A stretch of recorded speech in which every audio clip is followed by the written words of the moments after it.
Hello, welcome back to the Operation Amigos podcast. It's been years, and I'm so excited to be back here. I'm starting a new series. This is a new podcast series called Why Did They Come? And I'm really excited to jump in. My first guest is Edward Dennis. And Edward, we have a connection, which we'll talk about later, but we have a family connection that we found only because of the writing community. And so I'm really excited to be talking today to Edward, and we'll get into it all. But Edward, first, do you want to tell us a little bit about yourself? Yes, I am an author. I'm the creator of the Boy from Mexico series, and I am a game designer. Yes, there's my first book. The new edition comes out this year. It's gonna be hardcover, and what else? Video game designer. I ride bikes. I work for a lot of companies, and yeah, I'm a photographer, drone pilot. That's a lot of stuff. Yeah, it How is. do you Yeah, have time for everything? I don't. Yeah, so What would you say you spend the most time on? As game. far as like all of those things that you do, what do you spend the most time on? I would say game design, just because it's Oh, like cool. just stuff I got to do every day. Okay. That's awesome. Well, so we met for the first time, how long ago? Was it 2 years ago? 3 years ago? I think it was two at American Library Association, the San Diego one, but we had met online prior. Yes. Yeah, Yeah, so I remember seeing you online and seeing your last name is Dennis and that you're from Mexico. My maiden name is Dennis, and I thought there's not very many of us that are, that have a Mexican connection last name Dennis, and I thought I think we're related. I think for sure we're probably related. and I thought you And were I crazy. remember, I was like, yeah. I remember getting that message and be like, well, that's random. Because that was around the time my first book came out, and a lot of people started writing me, and it is random, right? It's weird, like, because if you search Northern Mexico, there's only one family that's Dennis, and that's our great ancestor, right? Yep. Exactly. And so I thought, oh, for sure we're related. I think that first message I wrote to you in Spanish. Yeah, And I remember your response was like in English, and you were like, hey, I mean, I speak Spanish, but, yeah. and it was so funny because I just made lots of assumptions, which is hilarious. We'll go into later about how like both of us grew up. But do we look like family? I really feel like we don't really look No, much alike, which is no. awesome. Yeah. It's interesting, right? The connections, and the more I learn about uh Anselmo Dennis and his wife, the more, like, my great great grandfather Francisco Dennis, he was uh blonde with blue eyes. Yeah. So yeah, it's interesting. Okay, so before we go into all of that, let's talk a little bit about what are the names of will you tell us the names of your other published books, Yes, just so that everybody so knows? there's The Boy from Mexico. That's the first one. The second one is The Boy from Mexico Becomes a Farm Worker, and then the third one that just came out in October was The Boy from Mexico Becomes a U.S. Citizen. And then there's a box set coming out with the activity book in it, and teacher slash parent guide later this year with all the books in it. Nice. Well, that's exciting.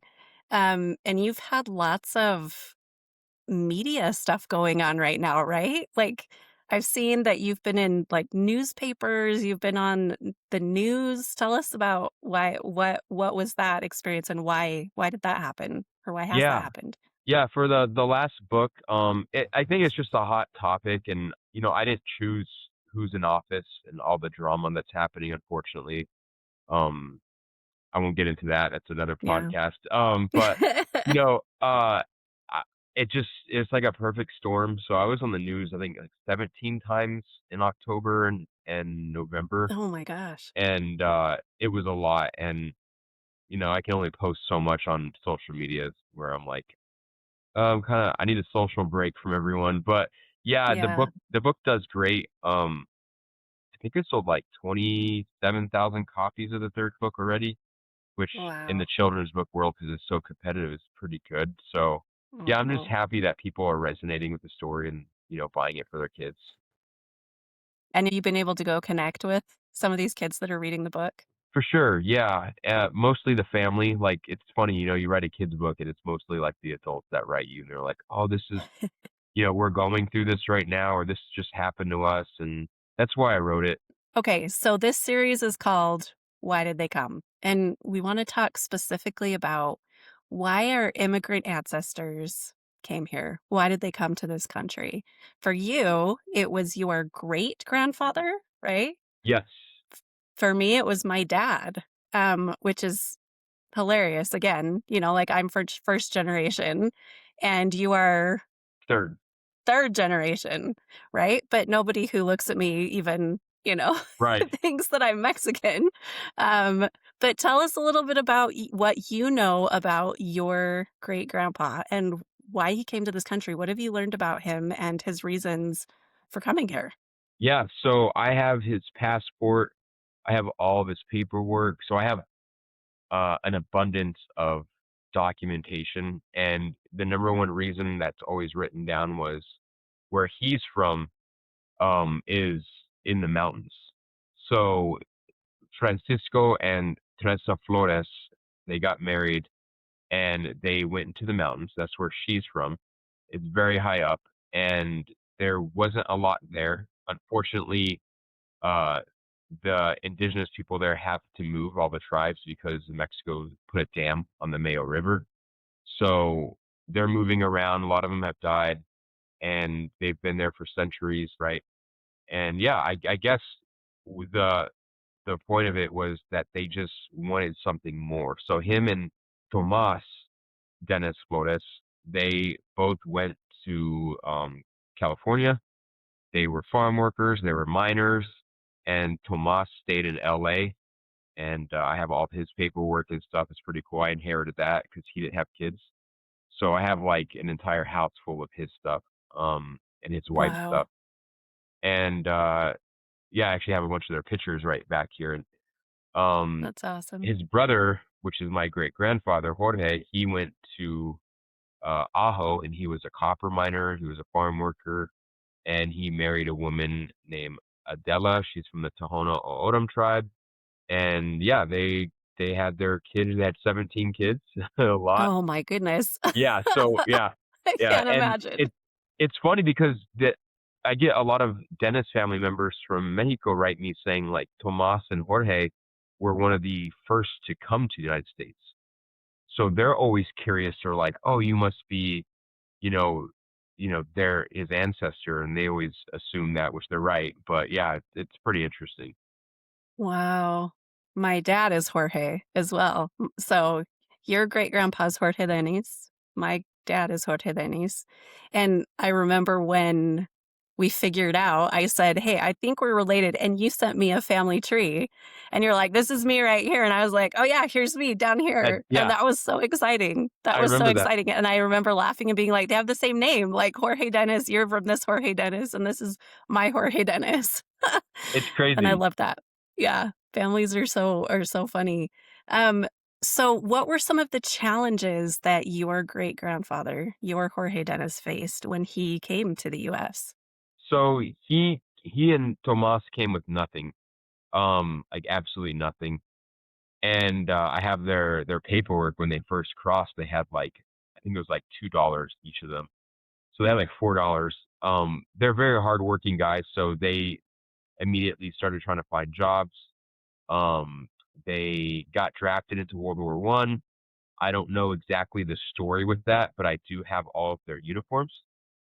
Oh So my gosh, that's yeah, amazing. I actually have an entire chest full of their uniforms, their tobacco, their little papers that they rolled the Yeah. tobacco in. I have their soap, like stuff from the 1900s. I have so much stuff. Yeah, I don't know how I have that, but Wow. That's anyways, incredible. yeah, I have all that stuff, and I think the thing was, and I have this right here. I keep in my desk. This is him, and you can see here Wow. he has moreno skin. but his eyes Mhm. are blue. They're clarito, Yeah, yeah. so when you Yeah. look at that, it's interesting, then you see where he's at from Rancho Yacopaco, Chihuahua, that's in the mountains. Mhm. Um, Most of the Dennis family is from Sonora, but because Francisco married Teresa, they went up to the mountains. But yeah, it's interesting. He and Tomas were darker, and they both had Tomas had green eyes and Jorge had blue eyes, and yeah, so I think they were just wanting to see see something different. Really, is the thing I got, and open their own business and things like that, which they did. What was their business? What They did business all did kinds of they stuff. So carpentry, electrical work. My grandfather and my dad are electricians and plumbers, so yeah, they did a lot of that stuff back then and kind of taught their kids how to do that. So, what are some of the stories that you've learned that you love about the 2 of them? Or even just about your grandfather? I would say just hard work. That you can come from nothing and be successful. I come from Maryville, which anyone in Arizona knows Maryville's the most dangerous neighborhood.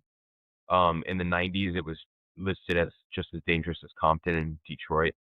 So Wow. yeah, it's a bad area. So to know I come from there, and you know, I'm the first in my family to go to college ever. Um, Obviously to make a career off the arts.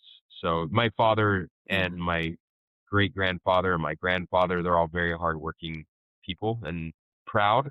So always tell me to be proud. Don't forget where you come from. And yeah, I think a lot of people, we're seeing it now, right? People forget where they come from, and Yeah.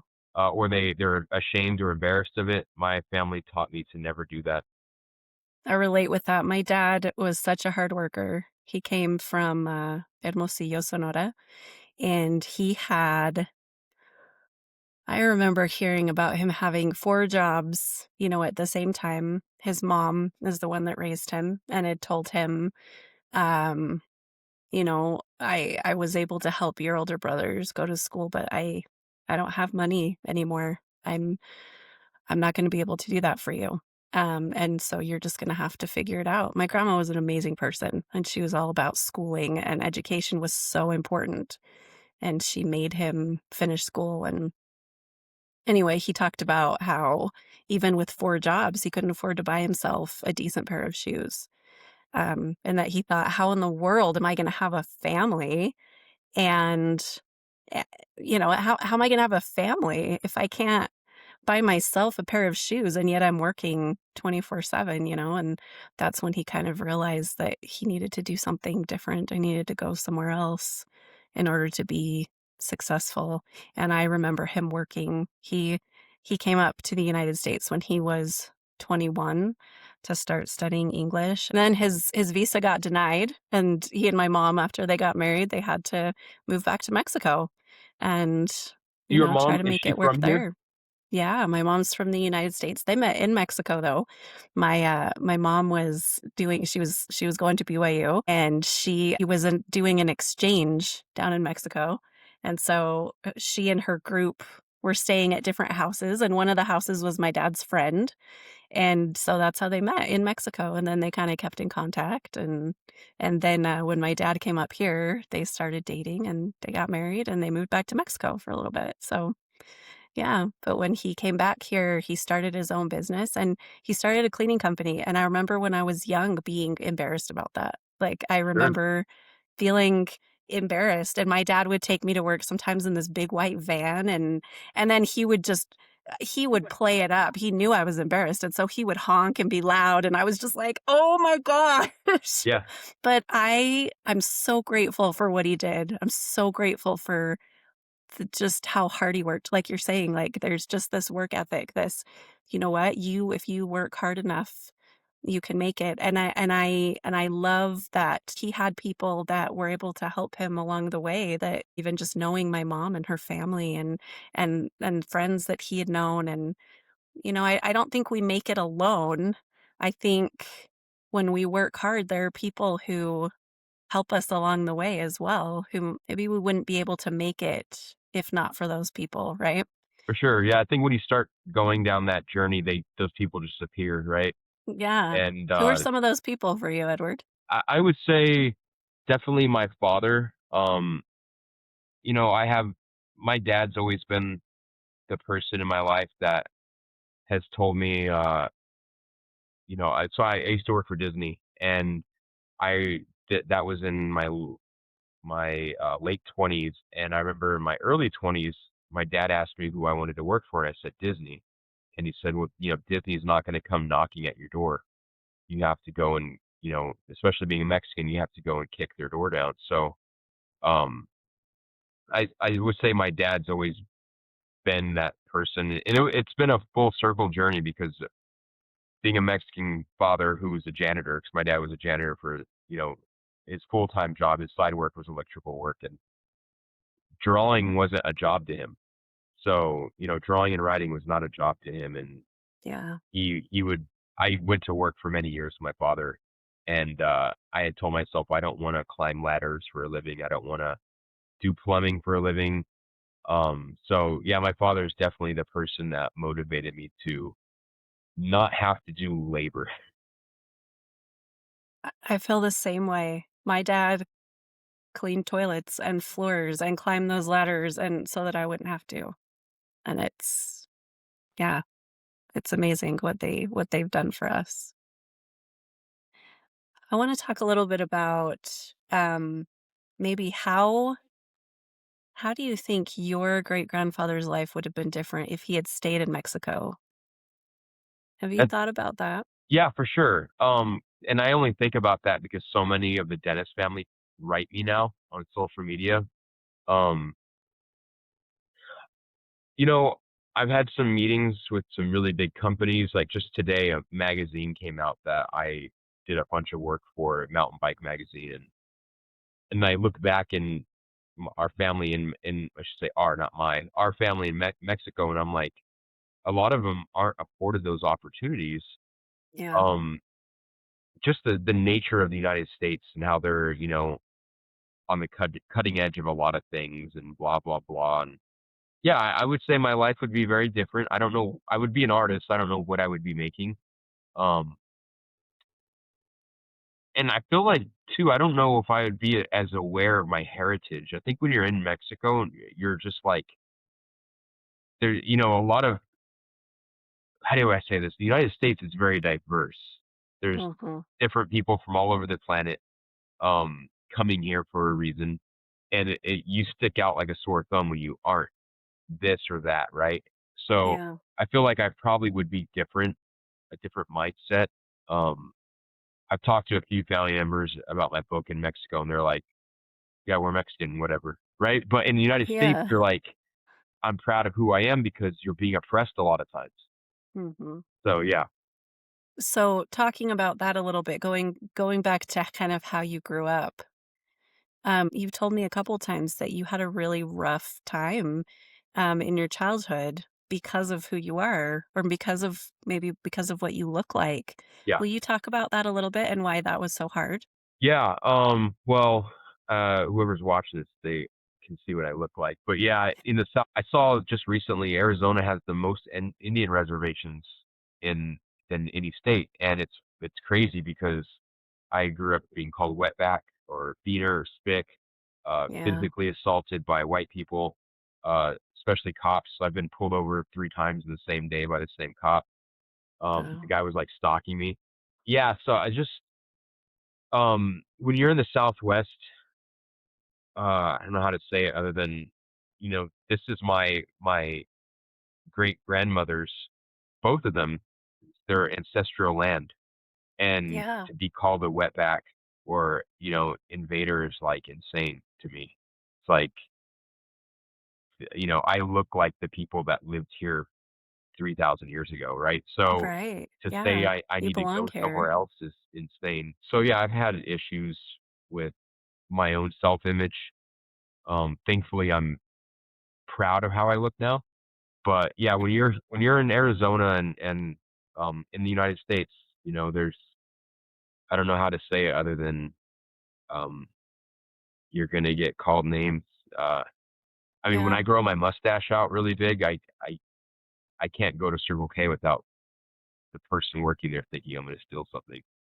So, Wow. yeah, it's just a weird, and people don't really. I had a friend who I had to explain what like white privilege was, and he's like, "I grew up poor. I don't have white privilege." I'm like, it goes beyond that. You know, you go into a store, and I kid you not. Maybe it's a conspiracy theory, but when I go to the store, whatever aisle I'm in, they're like security aisle, blah blah blah, and I'm like, that's the aisle I'm in. You know what I mean? I'm like, Oh my yeah, so gosh. I'm like, I get it. Sometimes I know I don't dress the nicest. I'll wear sweats and a baggy shirt. My hair will look like this, but everywhere I go, it's like I kid you not. I rode my bike down my street like a year and a half ago, and then someone posted me on the neighborhood app saying like saw this guy who it looks like he stole this bike because I ride really nice bikes. So someone posted me like right in front of my house on like riding my bike, and I'm just testing it out. I put a part on it. So yeah, I think it's just an appearance thing, right? People see appearance and they have their prejudice against it, and yeah, that's Yeah. what it is. Well, and I think what you're talking about, the white privilege thing, that's what I grew up with. So I was born with blonde hair and blue eyes. My mom even has dark hair and dark eyes. And I didn't fit in with my family. Everybody thought I was adopted.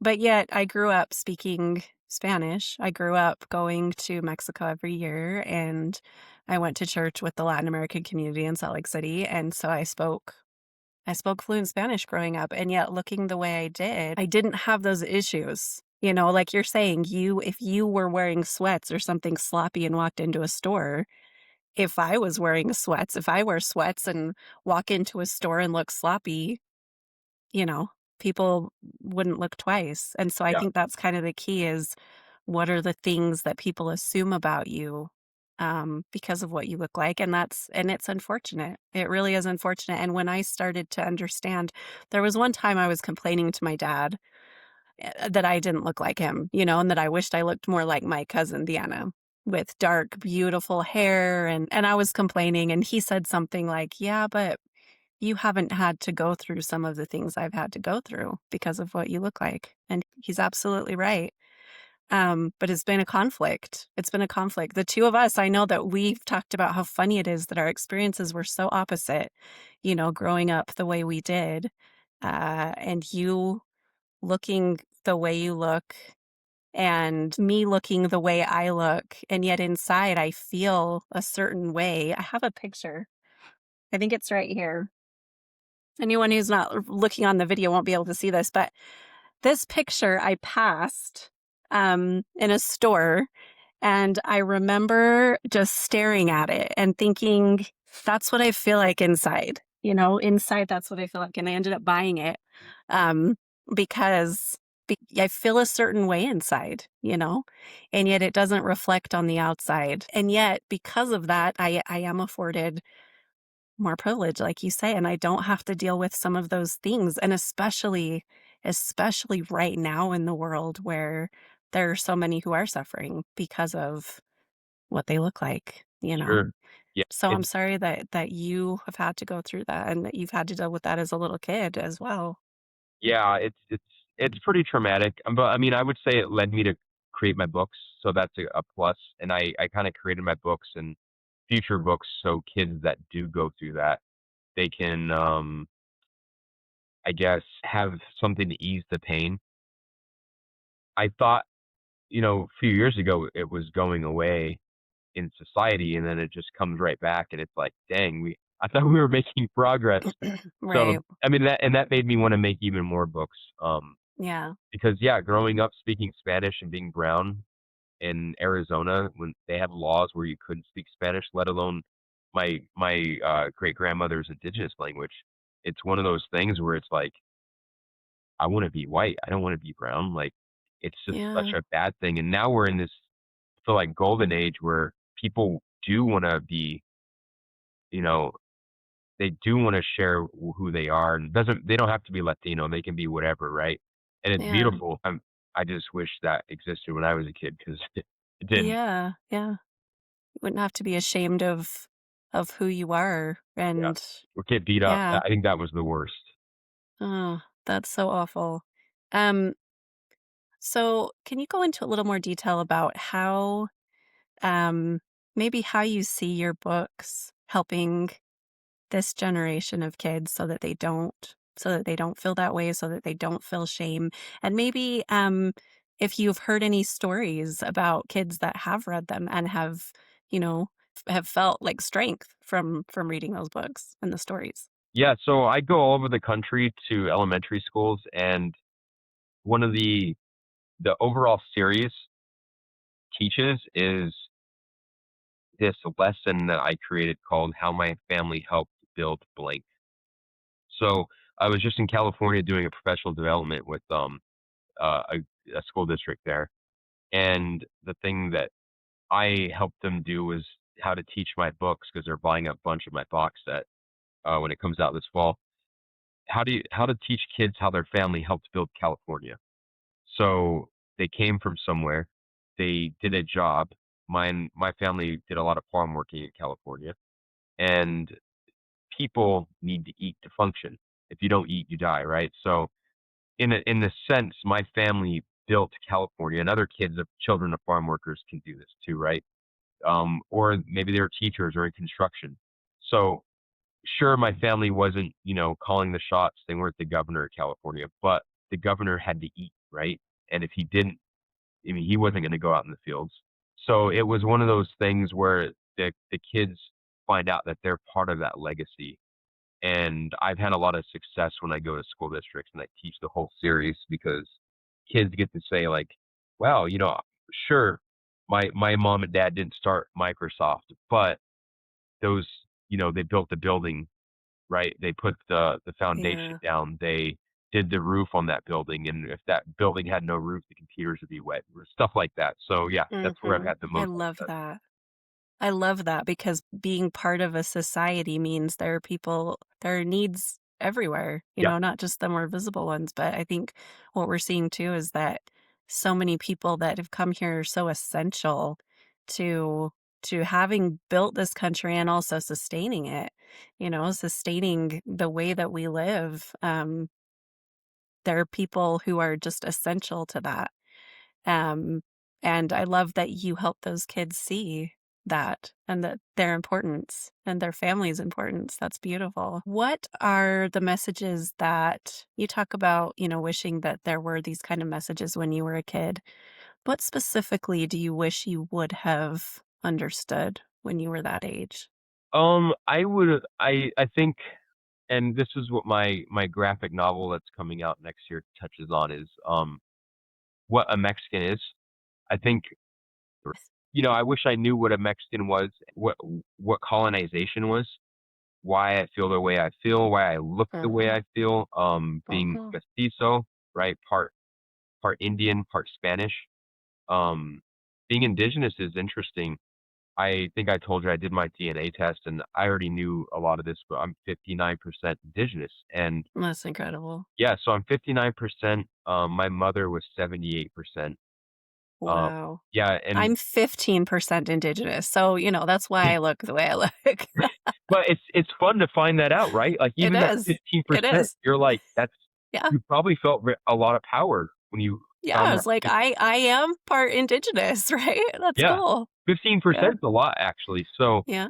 um, I have friends in tribe that are like 4%, but Yeah. tribal system's political. But um, I, you find that out, and I think a lot of kids don't realize that what it means to be indigenous, because of what the Spanish and what the Americans did, um, to get rid of that in those people, take their power away essentially.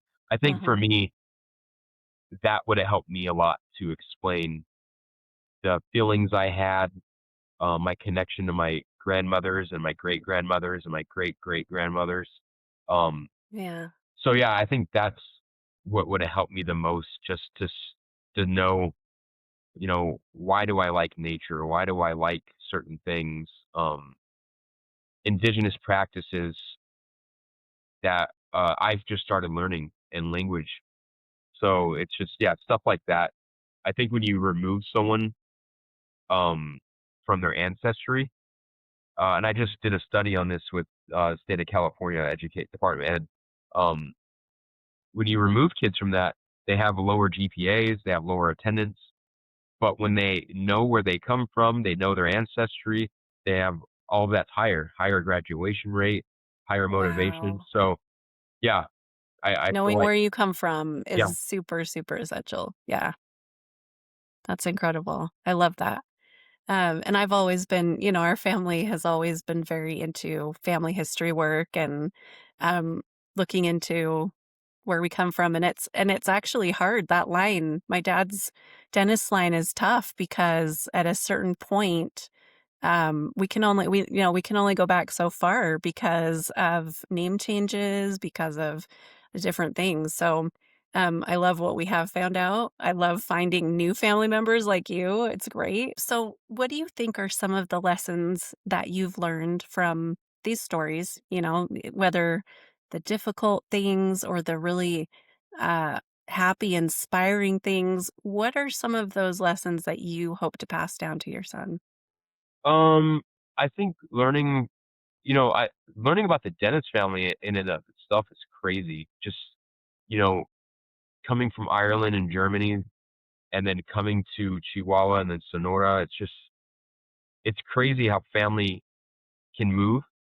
It's crazy how it spreads. If you look at our family tree to see what I call them is the white people from Europe, and then Mhm. they have children with the indigenous people in Mexico, Mhm. and it's just crazy to see the intermixing. It's really cool. It's who I am. I guess it just leads me to who I am. A better understanding of who I am is because you got to remember growing up in Maryville, and then your last name's not Rodriguez or Gonzalez, it's Dennis, Yes. and then you look like Yep. me, and your people Right. are like, It's like, where? "Who are you? Yeah, where do you come? Like that's What the are whitest you?" name ever, and I'm like, I know, I don't know, and it's hard because you're a kid and you're trying to explain, and yeah, it's interesting. It's like Mhm. it just goes out when you see that family tree, just goes out so many places, and Yep. to think that we're part of that and we look so different. Um, Yeah. I am grateful for my dad for leaving everything that he knew to try to create a better life for me. And it's hard because I have cousins that live in Mexico. My brother's brother, and his children stayed in Mexico. And sometimes I wish that I'd been able to grow up with them. And at the same time, I find myself feeling guilty because there are people who are literally dying to get here yeah, to have a better life. And so I feel guilt thinking, why would I wish to grow up in a different country when there are people, but there is so much beauty there and so much that I love about Mexico, about the culture and the people and the traditions and the joy um, that I just miss when I'm not there. And so while I am grateful for my dad for coming here to create this life for me, I also am so grateful for the things he brought with him, that he taught me Spanish, that he shared his culture and made us drive back to Mexico every year to visit, in yeah, in a car for 2 days, like to make sure that we knew where we came from, because I agree with you. I think that knowing where you come from is powerful, and having pride in where you came from while also creating a new life here where you live with both feet and your whole heart is a beautiful thing. Um, Edward, what do you hope the future can look like for your children I here in our country, in this country? yeah, I guess that answer changes every day when I look at the news, but Yeah. unfortunately, Yeah. I think um, peace. I know that's very blanket, but we are getting inundated with news every minute now, and so it's like, Right. um, yeah, yeah, I guess peace and acceptance. Um, this is coming from a brown person, but I hope one day who's in publishing, right? We live in a world where all races are equally represented in, you know, Yeah. all aspects of life, whether that's companies or, whatever else. Yeah. Yeah. I love that. I love that because everyone's important. And that's one of the things that I love about our country, is that you can find people from so many walks of life, from so many areas of the world.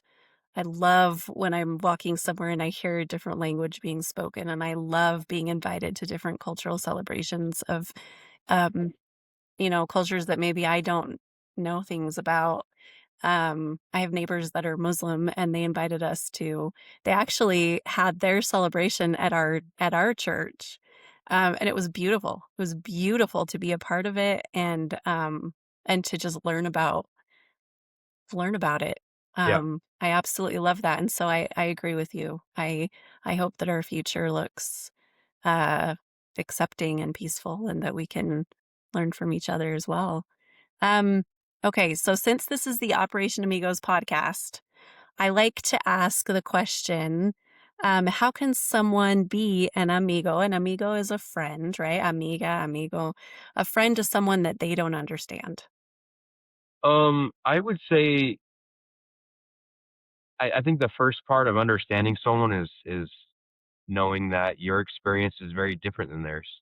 And I think knowing that you should just go in and understand someone, hang out with them. I have friends uh, from all different walks of life, and you know, I simply just let my how do you say it? Swallow my pride and just go in there, and I'm like a baby, right? I'm like, hey, You're teach me, learning. yeah, teach me what you know, and I think that's hard for a lot of people because they think they know everything. Um, Yeah. I Yeah. have a really good friend from Kurdistan, and yeah, I just learned a lot from her. I remember in college, like about how hard someone can have it when you're scared of the dark, or you have to sleep on the roof of your house, and just all kinds of stuff, and realize everyone has a unique journey, and we need to be willing to understand them. I love that.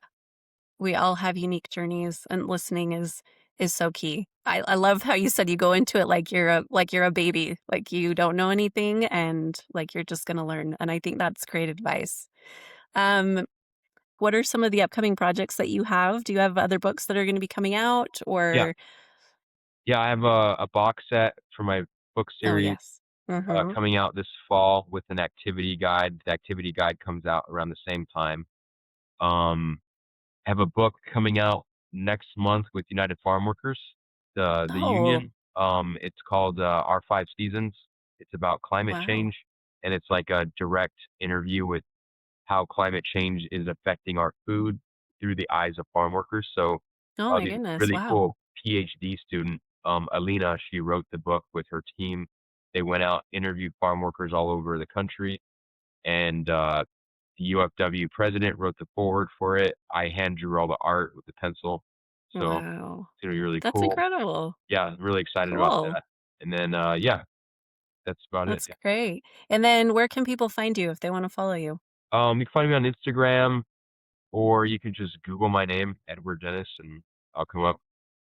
It's not a very common name, so I don't think there's another Edward Dennis out there. At least not a brown one. Yes. Well, thank you so much. This has been a fun conversation and one that I've been looking forward to having for a long time. Talking about our family and in particular, our immigrant loved ones that came here and provided this life for us. And so thank you so much for making the time.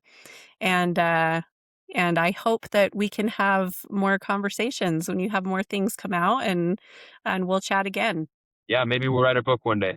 Yes, we've talked about that. We Yeah. need to do it for sure. All right. Well, thank you so much, and we'll talk soon.